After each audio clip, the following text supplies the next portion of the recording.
Hey guys, welcome to the Calmfident Bitch, and I am one of your hosts, Diamond. And I'm Jen. And today we are actually going to be discussing and introducing you to what being a doormat looks like. And for me, I'm now living in my dream girl era. And Jen, what about you? I'm still on my healing journey. To getting closer to my dream girl era. I know the red signs. I just have to do a better job of sticking through with it. When I'm being tested, the red flags come back again. Like Diamond said, we are just giving our based off personal experience, or for me, some of the feedback my therapist has given me. We are not mental health specialists to a degree, so please don't take it in that context. We have no PhD behind our life experiences.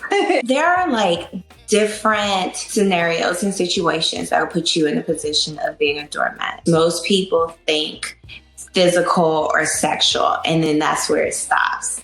But it goes so far beyond that. You have verbal abuse, you have mental abuse, you have emotional abuse, financial abuse, and you also have a such thing called cultural abuse.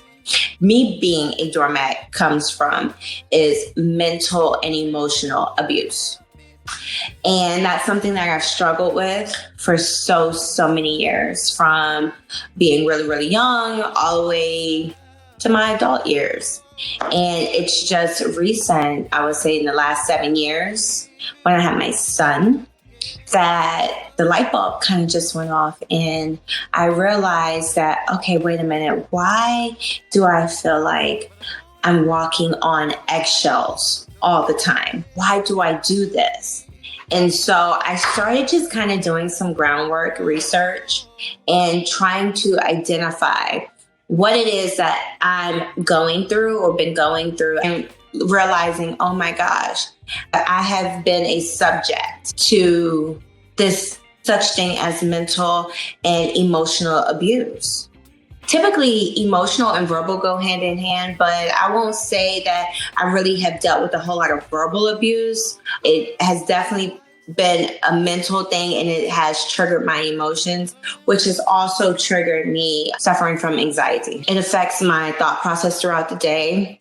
It piles up days and days and days, turn into weeks, turn into months, turn into years of this. It took the last 7 years to really, really start turning things around. And the way that I turn things around is by creating boundaries. And boundaries have worked so much for me, but it's also put me in a place of being the villain now in my life. And we'll get into that more, but I want Jen to go ahead and open up on what has made you a doormat. I guess it's a little bit of cultural, emotional, verbal, and physical abuse. And I realized that it was kind of just ingrained into me from a young age. I was always kind of taught to believe that my wants and needs were second behind everyone else's. And it wasn't really until COVID that I started when we were all locked inside, that it was like all the pressure was starting to get to me, because parents wanted me to come home. And of course, I'm in New York City at this time. I can't go back to Atlanta. And that's when I started speaking with a therapist. And I recently found one that I really love, because I also had really, really bad anxiety and PTSD and depression. But I'm on some anti-anxiety medication right now, and it's really, really helped. For once in my life, my brain does not feel like it's thinking all day, every day, or I can stop having those obsessive thoughts. I guess just growing up in my family, I was the middle child. I just always felt like I was walking on eggshells too. The sad part is I don't even fully understand why. I just came to accept that everyone mattered more than me. But as I've gotten older and I've hit my 30s, I'm 36 now, I've just realized that I deserve to be happy. I'm a truly good person. I love with all of my heart. I'm loyal to whoever's in my life. I always have your back. But I finally have reached my point with people where I'm just like, I can't. I'm giving my all, and then I see almost nothing in return, and that's not good enough. So just to give you a general statement of what the definition of a doormat would be, it's just a mat that people walk all over.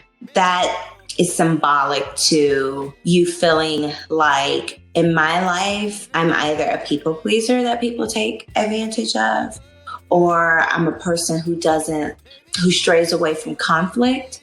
And so people take advantage of that. Or people that trigger your guilt to make you feel bad about situations that don't make them happy. So it doesn't matter if you're happy as long as they're happy. Mine's come from feeling scared to make the other person unhappy, or feeling scared to lose the relationship. I was never going to lose the relationship, but that person made me feel that way. And so I spent so many years just being their shadow, if that makes sense. And so then what that did was it affected other relationships that I had with other people. Because if that particular person didn't want me to have a relationship and choose them over other people, then that's what I did.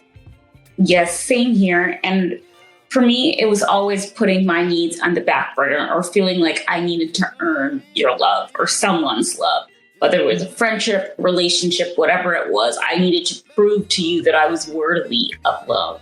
I realized through all of the relationships I've been in, friendship-wise or romantic, that it's something that I continue to allow to happen over and over and over again. Even though I see all the red flags, even though I end up in tears at the end of it all the time, I just go back to my people-pleasing ways, my trying to earn your love to prove to you that I'm worth it. But I have nothing to prove to you or anyone that I'm worthy of love. I know I'm a good person. I always have the best intentions behind everything I do. I always try my best to treat people as best as possible, because I think from personal experience, that's a main trigger for me when you treat people poorly. I don't really have much respect for people who treat people like crap, which is funny because I deal with it all the time. But if I'm still allowing myself to be surrounded by people that make me feel bad about myself all the time, then I'm not doing anything to improve my situation. And right now I'm all about what can I do to improve my situation and continue to improve myself so I feel better, but also I teach people how to treat me. Do you think that the culprit behind who's put us in these positions in our lives, would you say that it was an issue that happened to them in their life? Yes, definitely. My family, as a child, your opinion didn't matter. Your feelings did not matter. And just kind of had to deal with it. Your parents yelled at you, spanked you, whatever they wanted, and you were just supposed to be okay 5 minutes later. You're supposed to automatically forgive and move on with your life. I see now the importance of it, allowing your children to express their emotions. I don't believe in forcing a child to hug and kiss everyone, because sometimes kids are trying to tell you things that they may not be able to communicate with their words. And I think if I was taught earlier on that I mattered and my feelings mattered, I may not have continued down that road of constantly feeling like I was not a priority in any situation. And I think that's another big issue that stems from it, is that our parents were kind of taught to be, I guess, maybe polite to everyone, friends-like with everyone. You grow up with this belief that you don't really even know who your friends are versus not your friends are, because you're taught to put on a face and act a certain way with everyone, basically almost allowing people to be however they want to be, and you toe in line to appease them. At some point, we're all going to have our breaking point where you're just like, I can't deal with this anymore. This is insane for you to think that you can continue to treat me like this. If you start feeling that feeling in your heart or in your head that I don't like how I'm being spoken to, that's usually one of the first red flags of some sort of unevenness in the relationship that you can either discuss or maybe even decide if you still need this person in your life. So I want to talk a little bit on what it does look like being on the other side. So going from being a doormat to seeing that little flickering light, finally being able to cross and get through it at the end of the tunnel. When you are so depressed and you're going through so many anxieties and to the point where you're having breakdowns, where you're kind of scared to get out the bed and you don't have like a therapist, you can't take the prescribed prescriptions because it's not making you feel good, and you're just forced to deal with getting through the mental health issue, you get a different type of strength. And that's why I definitely recommend, if you are on medication, I definitely think you should consult with someone. I have someone that I speak to every 3 months to make sure that I'm okay mentally, because the first time they put me on it, they put me on a very low dose, and I just don't care. Like, nothing matters to me. And she was like, honey, it seems like we need to increase your dosage a little bit. And I have to say, since that increase has happened, I felt a lot better. It feels good to wake up and be happy some days, most days, or at least have a more positive outlook on life. And we never really stop to ask ourselves, am I happy with what I'm doing? Because you needed a job and you have to put more food on the table. But I really think that affects your mental health as well. If they can't treat you with respect, it really takes a toll on you. And that's why I just promised myself, not only in personal relationships, but all relationships, I just want to make sure that I am happy and I believe in what I'm saying or doing. So let me ask you this. What would you do differently? So let's say that you get, hired in a position tomorrow at another corporate America job that you love the morals, the values, but then you get in there and you have this shitty boss. What would you actually do different this time around? Would you set boundaries with your boss? Would you be fearful that if you did set those boundaries that you'd be fired? Would you could just be like, damn, I've been without a job? That's a really good question. And that's part of the reason why I started my marketing company and this podcast, because I don't ever want to be in that position again where I have to stay in a miserable situation in a job because they disrespect me, but it's the only income I have coming in and I need to pay my bills. I believe it is important to set boundaries from the beginning. That's not something I've done. I've always wanted to prove to everyone that I can be at the best at everything I do.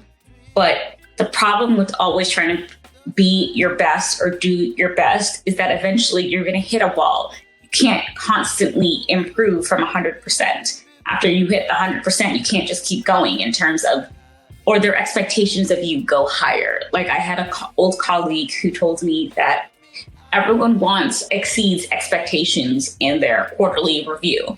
Problem with when you get exceeds is that your exceeds now become your new baseline of reality, how you'll be judged moving forward.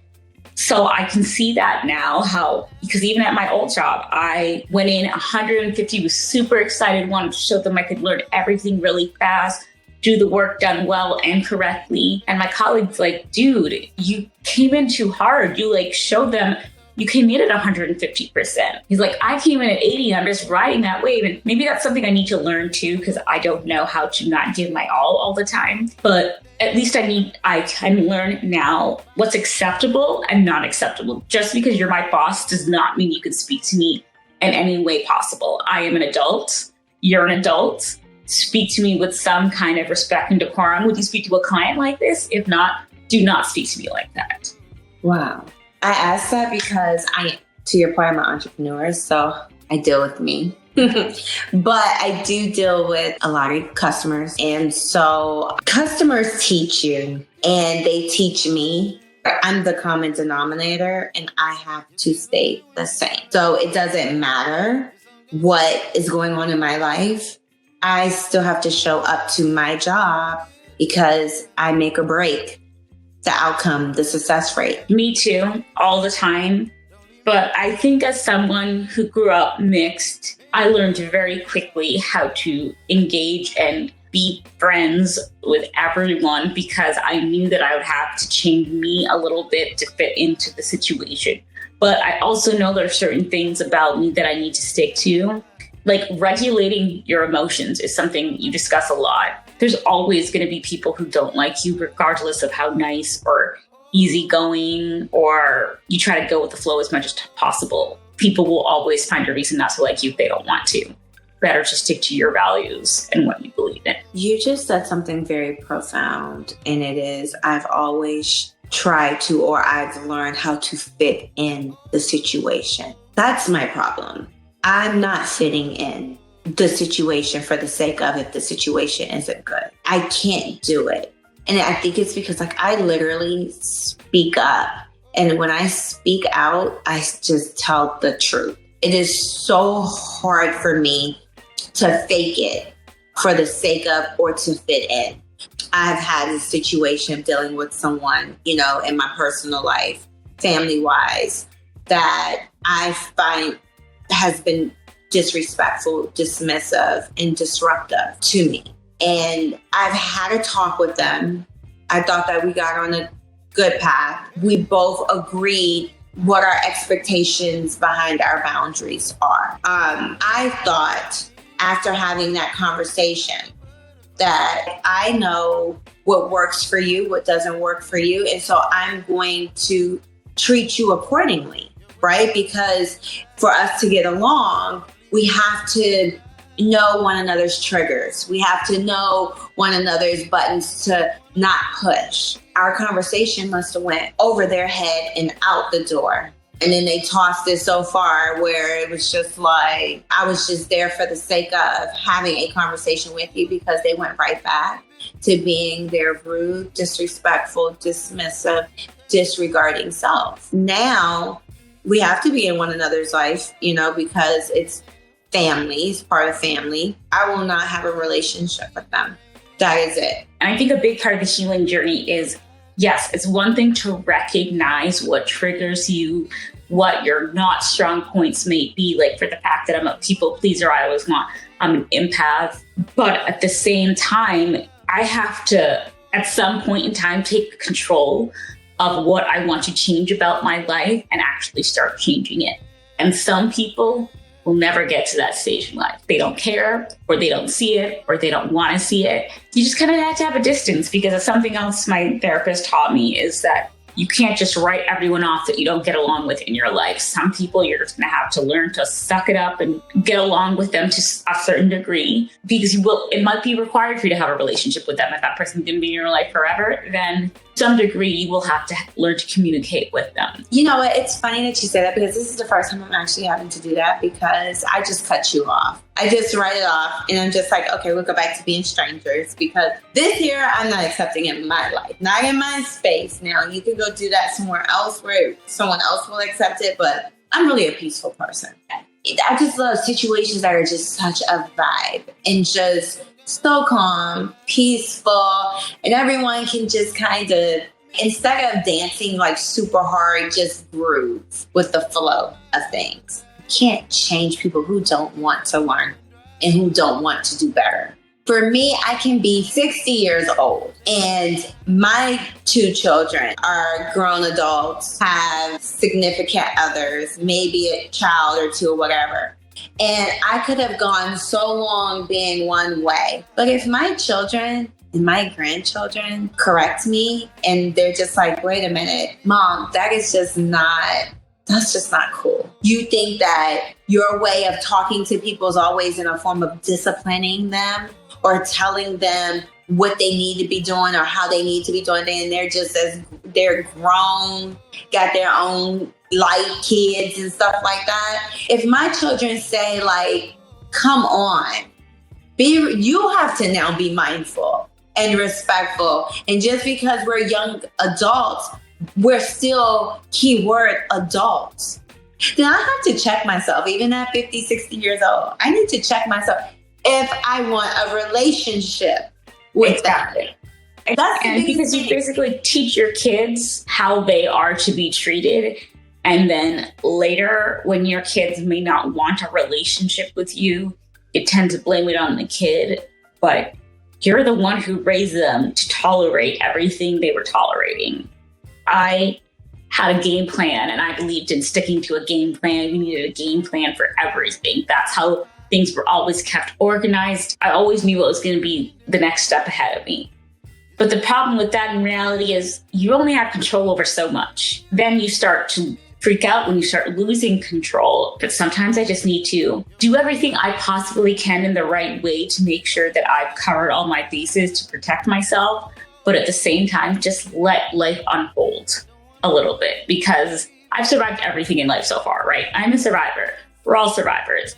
But so this thing is not going to be what brings us down. Whatever you're dealing with right now is not going to be your downfall, because I know I'm too strong for not having a job to be the one thing that keeps me back from succeeding. I'll continue to apply for jobs. I'll do whatever I need to do. I think having expectations out for someone else as opposed to just expectations for myself. It's our own downfalls.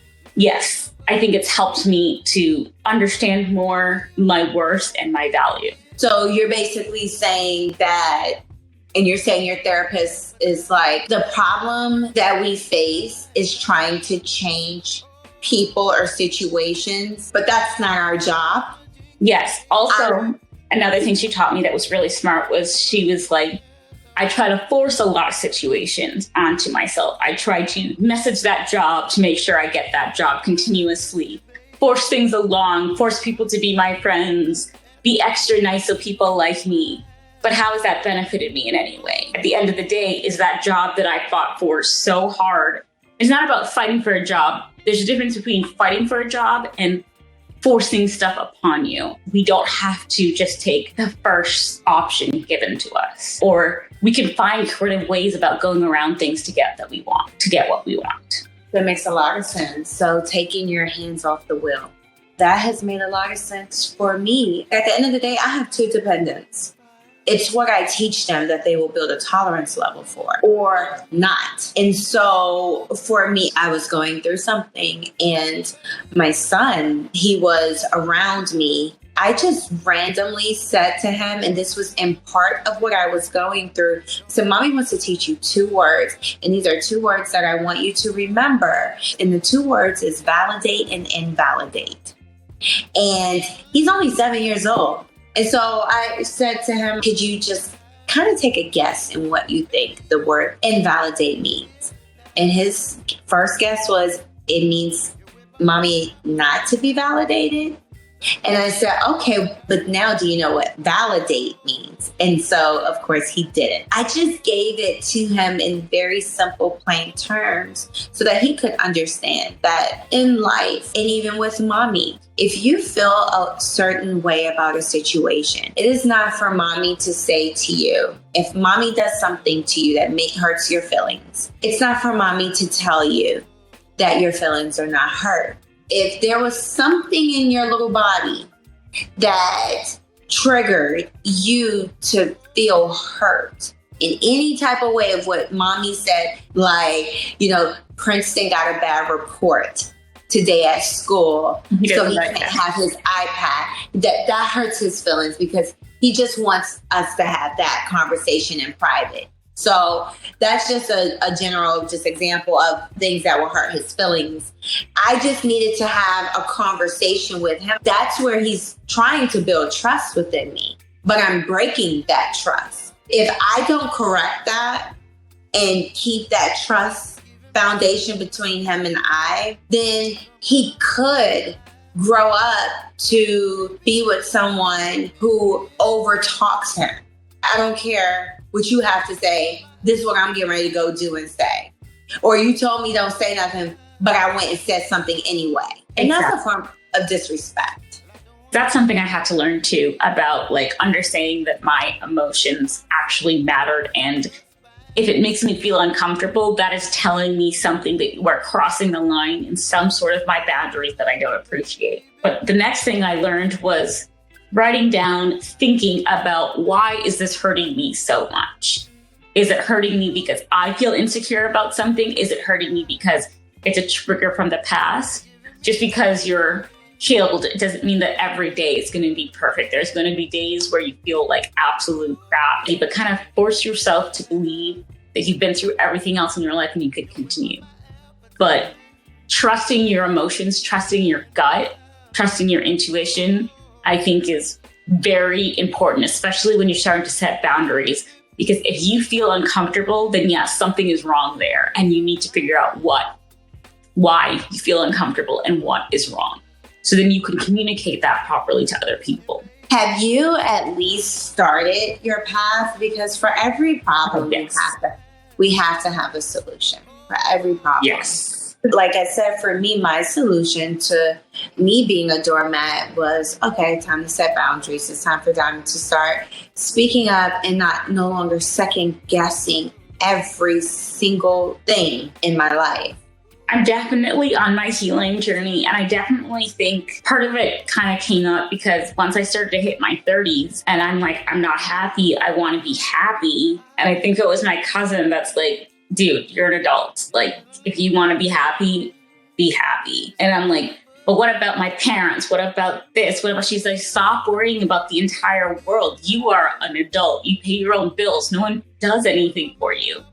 And I have to make certain changes in my life to make sure that I am happy. And yes, those changes are uncomfortable as hell sometimes.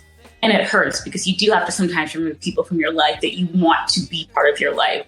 But if someone consistently makes you feel bad about yourself, that's a pretty good sign that they don't need to be a consistent part of your life, or at least as tight-knit as you once used to be. You have to learn to meet people where they're at.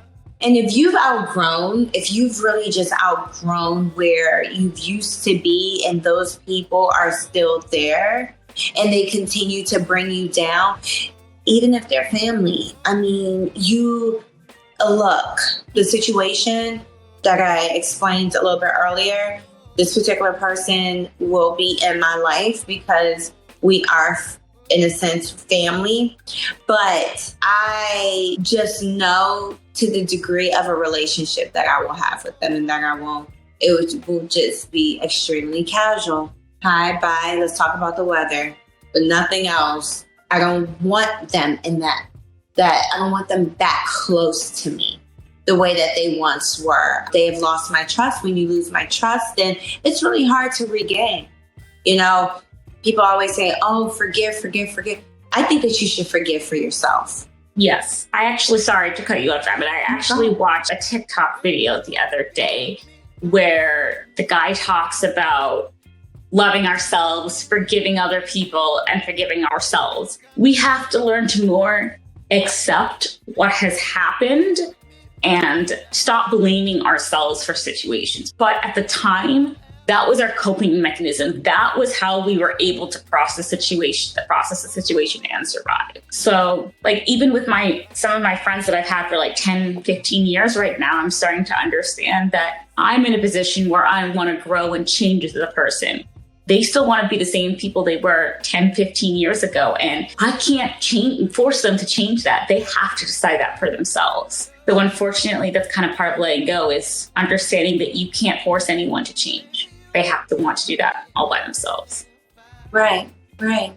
And unfortunately, those people just find themselves running people away left and right out their lives. And when I forgive, I'm doing it for me so that I can move on, so that I can be peaceful. You know, like I said, I have 2 little small children to raise. And so mommy needs to be at her highest, vibrating extremely high. I can't be on low vibrational vibes. But then when it comes to you, like, I just don't forget where you've taken me. Exactly. And that you haven't showed me any signs of change, and that you're capable of doing it again. And if I already got myself out of it the first time, I would be a fool to allow myself to experience you and what you're about for a second time. So I just rather just let you be and move on. I agree. And maybe we can follow up a little bit more next week about forgiveness and what it actually means, because I think so many times we just forgive people, but if you have to keep bringing the situation back up, that we haven't really let go, we haven't really forgiven, and nothing's been resolved. I think we should leave on this tip, and that we should pick back up next week on the topic of forgiveness. All right. Bye, guys. Everyone. Bye-bye.